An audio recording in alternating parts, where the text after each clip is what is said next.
पहले इन्होंने मुस्लिमों को देखा, पार्लियामेंट में मुस्लिमों को गाली दी, मुस्लिम चुप हो गए। उसके बाद में बाबा साहब के बारे में बोला, तो बाबा साहब के बारे में जिस दिन से बोला है, मोदी जी आप ना अपने गृह मंत्री के खिलाफ अविश्वास प्रस्ताव लिया और पार्लियामेंट बंद कर सकते हैं। ऑफिस में आपने क्या किया? देखिए हम यहाँ जब देखिए पूरे भारत के अंदर जितने भी जिले हैं 5000 के आसपास, ज्ञापन नहीं है, ये चेतावनी है। चेतावनी ये है कि छेड़ोगे तो छोड़ेंगे। अब ये कहते हैं अम्बेडकर अम्बेडकर अम्बेडकर अम्बेडकर अम्बेडकर। हाँ, न्याय व्यवस्था में किसी भी शेड्यूल्ड कास्ट के मुद्दे के लिए सुप्रीम कोर्ट रात को 12 बजे नहीं खुला, परंतु इनके लिए खुलता है। अगला कदम क्या होगा आपकी पार्टी? जो जितने एडवोकेट हैं उनका जो नेक्स्ट जो मूव है वो ये है कि हम इसमें क्रिमिनल और सिविल और देश भर में अमित शाह माफी मांगों को लेकर के प्रदर्शन हो रहा है और अमित शाह इस्तीफा दो के नारे लगाए जा रहे हैं। इसी क्रम में आज बहुजन समाज पार्टी के कार्यकर्ता सड़कों पर उतरे, पूरे देश भर में प्रदर्शन किया। अमित शाह ने जो अंबेडकर को लेकर के बयान दिया, जानेंगे हमारे साथ तमाम एडवोकेट भी हैं। क्या कहते हैं सर आप इस मुद्दे को लेकर के, जिस तरीके से आप लोग प्रदर्शन करने के लिए आज सड़कों पे? देखिए सवाल ये था कि जब अमित शाह भारत के गृह मंत्री एक जवाब पार्लियामेंट के अंदर बोलते हैं अम्बेडकर अम्बेडकर अम्बेडकर, इतना तो आप भगवान को मानते तो आपको जो है स्वर्ग मिल जाता। अब आप मुझे बताएं, देखिए मैं तो बाबा साहब को मानने वाला हूं, मुझे ना स्वर्ग की जरूरत ना नरक की जरूरत, मुझे संविधान की जरूरत है। रही बात जब अमित शाह कहते हैं कि अम्बेडकर अम्बेडकर, अरे मैं अमित शाह से कहता हूं जितना तुम मुस्लिम मुस्लिम मुस्लिम और मंदिर मस्जिद चिल्लाते हो, इतना अगर तुम भगवान का नाम लेते हो तो तुम्हें तुम्हारा रामराज मिल जाता।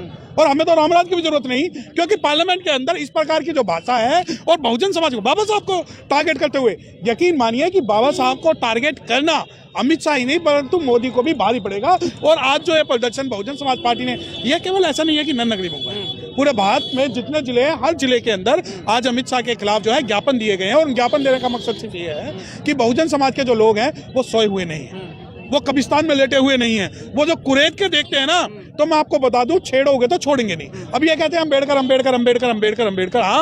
हाँ, मेरे दिन में अम्बेडकर, मेरी रात में अम्बेडकर, मेरे सुबह में अम्बेडकर, मेरे शाम में अम्बेडकर, मेरी पढ़ाई में अम्बेडकर, मेरी लड़ाई में अम्बेडकर, मेरे संविधान में अम्बेडकर, मेरे दिन और रात में अम्बेडकर। तो हमारे लिए तो सब चीज़ है।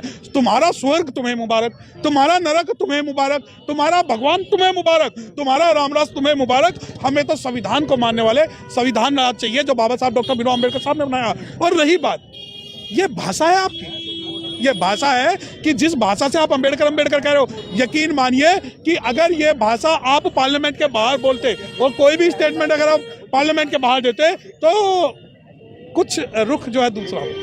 देश की न्यायिक व्यवस्था पर यकीन नहीं है क्या आपको? आप भी वकील है, वहाँ पर कानूनी लड़ाई लड़नी चाहिए इसके खिलाफ। सवाल आप मुझसे सही पूछे, बिल्कुल सही सवाल कि क्या न्यायिक व्यवस्था में यकीन नहीं है या जजों में यकीन नहीं है? तो मैं आपको मैं आपसे खुल के कह रहा हूँ, मुझे सुप्रीम कोर्ट के और डिस्ट्रिक्ट कोर्ट के या उस जजों में 1% का विश्वास नहीं है जो जातिवादी मानसिकता से फैसले देते हैं। अब एक दलविंदर सिंह वर्सेस स्टेट का एक जजमेंट था जिसमें सुप्रीम कोर्ट ने जो है सब क्लासिफिकेशन ऑफ रिजर्वेशन कर दिया था। अब आप कहते हैं न्यायपालिका पे पूरा यकीन है, परंतु न्यायपालिका के जो भ्रष्ट जजिस हैं जो जातिवादी मानसिकता से। अब आप मुझे एक बात बताएं कि Dalvinder Singh versus state of Punjab के मामले में आप अगर कोई जज अपनी जजमेंट में मनुस्मृति का हवाला दे रहा है, गीता का हवाला दे रहा है, तो यकीन मानिए मैं खुल के विरोध करूंगा। अब आप कहते हैं न्यायपालिका, ये जो पार्लियामेंट के अंदर जो सवाल उठते हैं या जो भी गलत चीजें होती है वो न्यायपालिका में क्वेश्चनेबल नहीं होती। दूसरी बात, आप कहते हैं न्यायपालिका ये एक प्योर एग्जीक्यूटिव और राजनीतिक भाषण है, और अगर अमित शाह को इम्यूनिटी ना होती तो बना देती। गृह मंत्री हैं आप, माफी मांगने के लिए कह रहे हैं, इस्तीफा देने के लिए कह रहे हैं, क्या लगता है आपको इस्तीफा देंगे? देखिए हमारा जो टारगेट है वो सिर्फ और सिर्फ इस्तीफा नहीं है। हमारा जो टारगेट है, यकीन मानिए पार्लियामेंट के अंदर सांसद रमेश भिदोड़ी ने दानिश अली को मुस्लिम कह के गालियां दी थी। उसके बाद बाबा साहब के बारे में अमित शाह ने कुछ बोला। हमारी जो लड़ाई है वो लड़ाई ये है कि पार्लियामेंट एक बहुत पवित्र स्थान है जहां हमारी आवाज उठनी चाहिए, और उस पवित्र स्थान के अंदर कोई भी व्यक्ति हो, चाहे वो कांग्रेस हो, चाहे वो भाजपा हो, चाहे वो समाजवादी पार्टी हो, वो किसी भी प्रकार से बहुजन समाज के लीडर्स का, बाबा साहब डॉक्टर भीमराव अम्बेडकर का अपमान ना करे। अब आप कहते हैं कि न्यायपालिका, हाँ मैं तो न्यायपालिका के खिलाफ भी प्रोटेस्ट करता हूँ। मैं तो राजस्थान के अंदर जो लगी हुई मनु की मूर्ति है उसके भी खिलाफ में हूँ। और मैं तो दलविंदर बनाम पंजाब राज्य के मामले में जब वो रामचरितमानस को कोट करते हैं मैं उसके भी विरोध में हूँ। और अगर कोई जज ये कहेगा कि मोरनी जो है मोर के आंसुओं से गर्भवती होती है तो मैं उसका भी विरोध करूंगा। राहुल गांधी के खिलाफ एफआईआर हो जाती है लेकिन अमित शाह के खिलाफ एफआईआर नहीं होती। देखिए मैं राहुल गांधी का प्रवक्ता नहीं, मैं बात आप कर रहा हूं, नहीं, अगर विपक्ष आप के नेता के खिलाफ नहीं, मुझे एक बार, आप विपक्ष कैसे कह सकते हैं? आप सभी मीडिया वाले कहना चाहते हैं कि अमित शाह ने जो बयान दिया उस बयान के खिलाफ हमें कांग्रेस के साथ खड़ा होना चाहिए।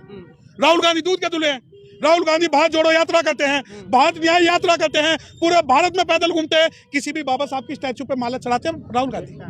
क्या राहुल गांधी जब पार्लियामेंट के अंदर से बाबा साहब डॉक्टर भीमराव अम्बेडकर साहब की स्टैचू हटाई गई उस बारे में कोई भाषण देते हैं? क्या राहुल गांधी कुमारी शैलजा को जब हरियाणा के अंदर जाति सूचक गालियां दी गई क्या राहुल गांधी उस मामले में कोई डिसीजन लेते हैं? क्या राहुल गांधी जब विपक्ष के नेता के सुरेश जो शेड्यूल कास्ट कम्युनिटी से आते हैं उसको बनाने का दम रखते हैं? मीठा मीठा गप गप फीका फीका थू थू। आपको ये लगता है कि शेड्यूल कास्ट अमित शाह के भाषण के अगेंस्ट जो है राहुल की रहनुमाई स्वीकार कर लेंगे? देखिए मैं कांग्रेस की 54 की भी मेंबरशिप और उसकी जो अधीनता स्वीकार नहीं करूंगा क्योंकि बाबा साहब ने मुझे ऐसा कहा। मैं इसलिए कह रहा हूं कानून क्या सबके लिए समान नहीं है? क्या राहुल गांधी के लिए समान नहीं है, अमित शाह के लिए समान नहीं है? देखिए अमित शाह, अब आप दोनों को ना, अब मैं आपसे लॉ की बात करता हूँ।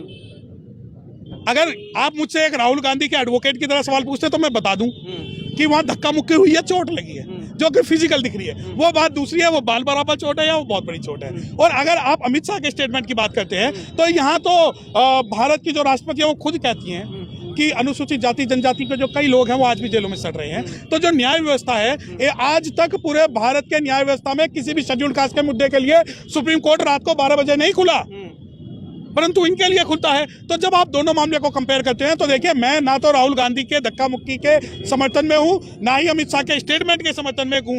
ये नूरा कुश्ती, एक बात बताए ना, 26 नवंबर 2024 को जब पहली बार पार्लियामेंट सदन बैठा और उस दिन जो लॉ डे था विपक्ष ने बहिष्कार क्यों किया? क्यों राहुल गांधी ने किया? दूसरी बात, जब राहुल गांधी बात करते हैं या विपक्ष की बात करते हैं, हमारे लिए आज मुद्दा बाबा साहब डॉक्टर भीमराव अम्बेडकर साहब के अपमान का है। और अगर राहुल गांधी सड़कों पर नहीं आ रहे, आप मुझसे सवाल कर रहे हैं कि भाई नहीं राहुल गांधी, क्या राहुल गांधी पार्लियामेंट से इस्तीफा देंगे अमित शाह के भाषण के खिलाफ? देंगे क्या? जो पार्लियामेंट के अंदर बैठे हुए 131 शेड्यूल कास्ट के चुने हुए सांसद है, क्या बाबा साहब के नाम पे इस्तीफा देंगे? अगर नहीं देते तो मैं उनकी पैरोकारी क्यों करूं? तो क्या एफआईआर होगा अमित शाह के ऊपर या नहीं होगा? वक्त आने दे, बता देंगे तुझे आसमां।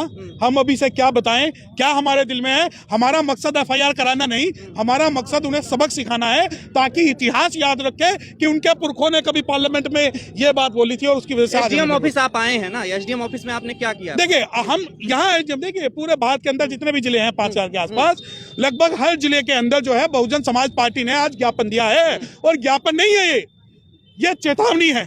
चेतावनी ये है कि छेड़ोगे तो छोड़ेंगे। आकाश आनंद जी पहली बार सड़क पर इस तरीके से उतर के बोल रहे हैं कि गृह मंत्री को पश्चाताप करना पड़ेगा।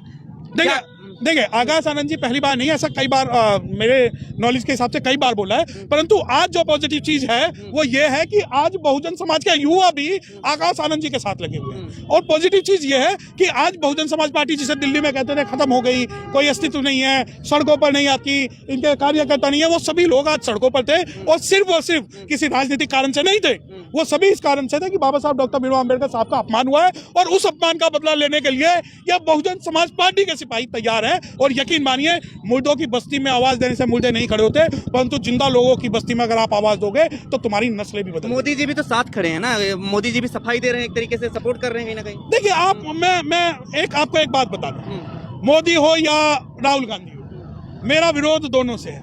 मुझे बाबा साहब का संविधान दिखा के आप हमारे समाज की वोट लेते हो, उनका जनाधार लेते हो। और मोदी जी अगर कुछ कह रहे हैं, कुछ भी कह रहे हैं, तो मैं मोदी जी से एक निवेदन करता हूं कि मोदी जी आप ना अपने गृह मंत्री के खिलाफ अविश्वास प्रस्ताव लिया और पार्लियामेंट बंद कर दो। कर सकते हैं?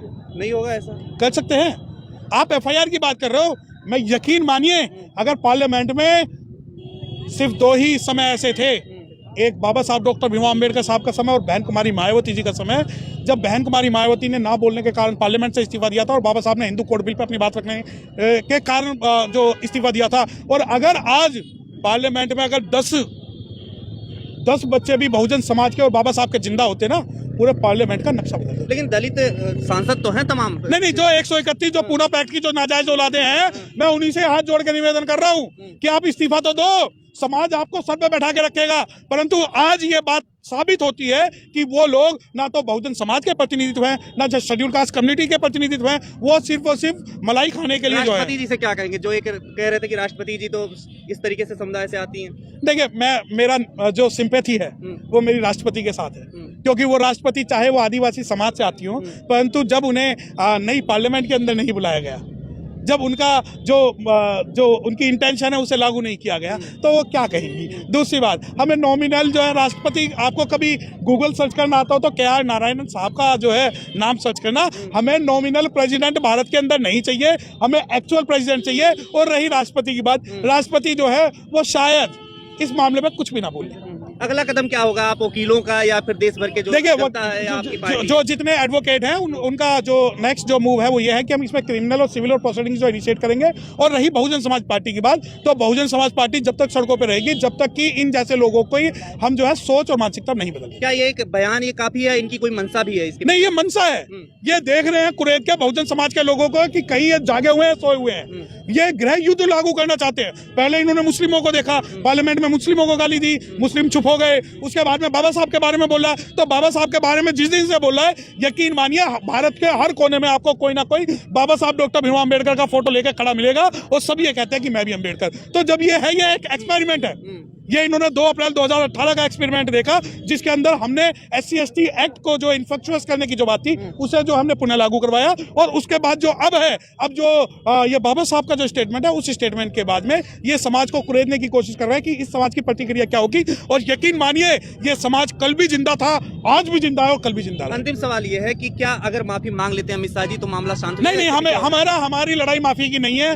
माफी वो मांग सकते हैं। हमारी लड़ाई है कि इनकी आने वाली पुश्तें भी बाबा साहब डॉक्टर भीमराव अम्बेडकर साहब के बारे में अगर गलत बोलती है तो उन्हें भी सतर्क होना पड़ेगा। माफी मांगना हमारी लड़ाई। ठीक, बहुत बहुत शुक्रिया सर।